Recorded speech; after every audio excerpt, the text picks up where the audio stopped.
What is up, you guys? It's Wednesday. I think it's Wednesday. It's Wednesday, the 29th of April, which means it is horror movie review time. No special guests tonight. That's okay. I'm going to do 4 movies tonight. So the first movie that I'm going to do is called The House of the Witch. And me and my wife watched this last night, and it was a huge flaming pile of shit. This movie had... This movie was bad. Just a huge dumpster fire. So these kids are dared to break into this super haunted house on Halloween night, and they do, and then everybody thinks that they're getting pranked. I don't know, you guys. I was moderately intoxicated last night when I watched this, so I don't remember a lot of it, and I'm glad that I don't. Yeah, guess what? The fucking house is haunted. Ooh, big surprise. Wow, wow, wow. Wow, wow, wow, wow, wow. And they all get trapped in it, and they all die these weird deaths, sort of. And I honestly don't remember the end of the movie because it was so good. Not that I would tell you guys anyways. I don't recommend this movie. The only reason we watched it is because it was the only thing on Netflix I hadn't watched yet. Or was the first thing that came up that I hadn't watched yet. If you guys like really shitty movies, you should definitely check this one out. Otherwise, just go ahead and, I took one for the team, okay? Don't watch this fucking movie. It sucks. And that would be why it premiered on Sci-Fi. I understand now. Okay. The Witch. House of the Witch. Woo! Anyways, moving on. We're going to go to this movie, Come to Daddy, starring Elijah Wood.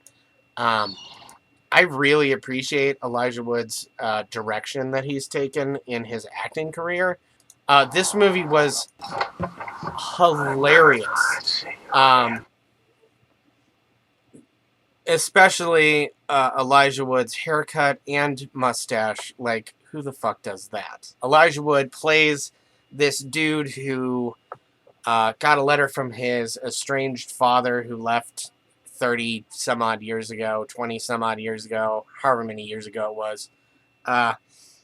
Got this letter from his dad, and he's like, hey, if you want to get to know me, you just got to come visit me, and then, we can, like, hang out and stuff.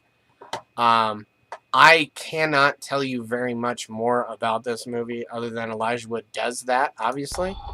About 15 to or maybe it was 20 to 30 minutes into the movie, everything changes drastically, and the movie gets fucking crazy, and Elijah Wood gets into a whole bunch of shit.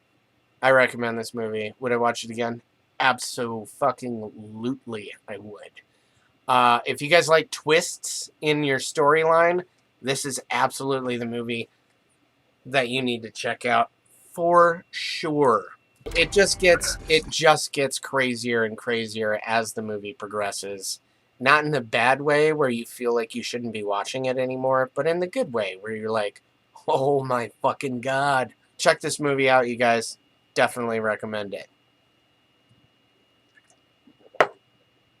Our third film, and me and my wife watched Come to Daddy, and this one and the next one all in a row. I think it was like last Sunday, and it was fucking amazing.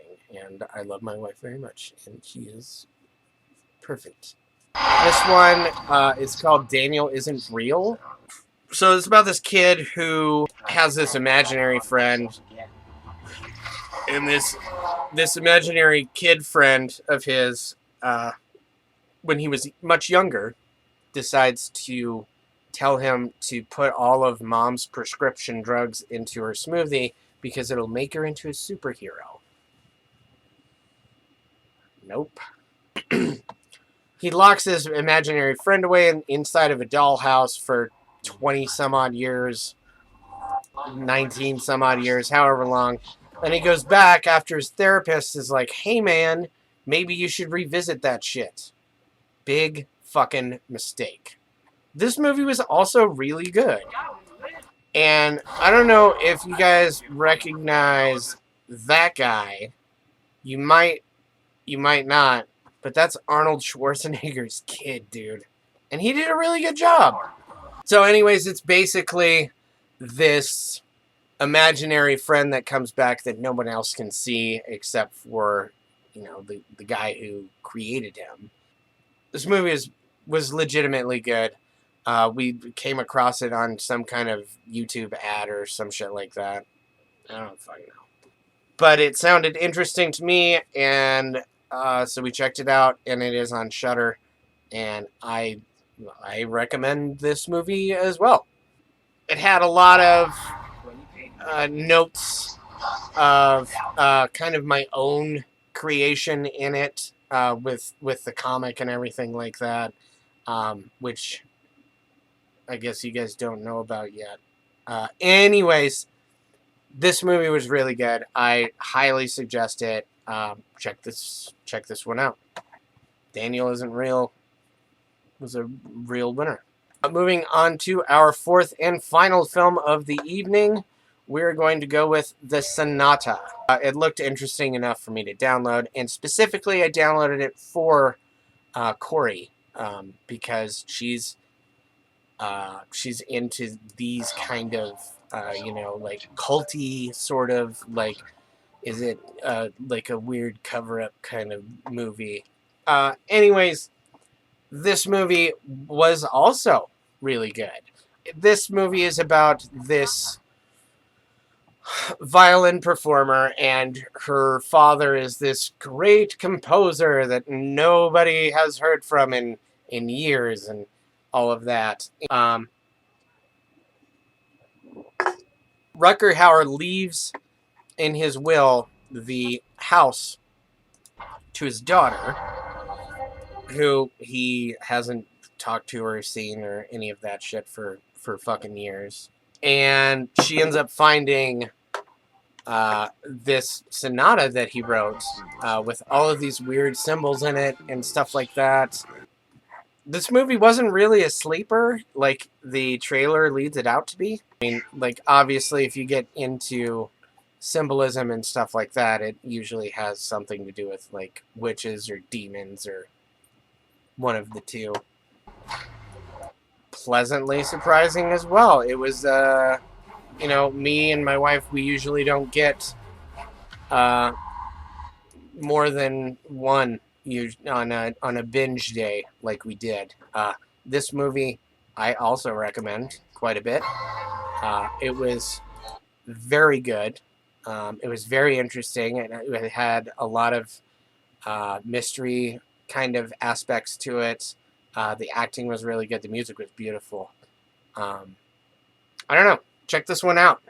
Anyways, that is it for me tonight. I have done my part. You do your part. Hit the subscribe button. Hit the bell button. Don't forget to check out Retro Access Deluxe. I'm working on some real good stuff for that channel.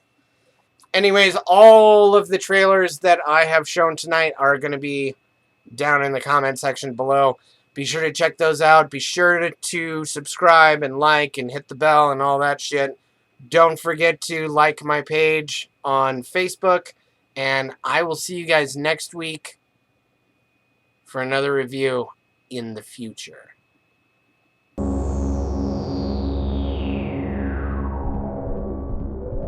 Turd Burglar. Also explains why it had commercial breaks in it, I guess, if it was on Sci-Fi first. Well, you win some, you lose some.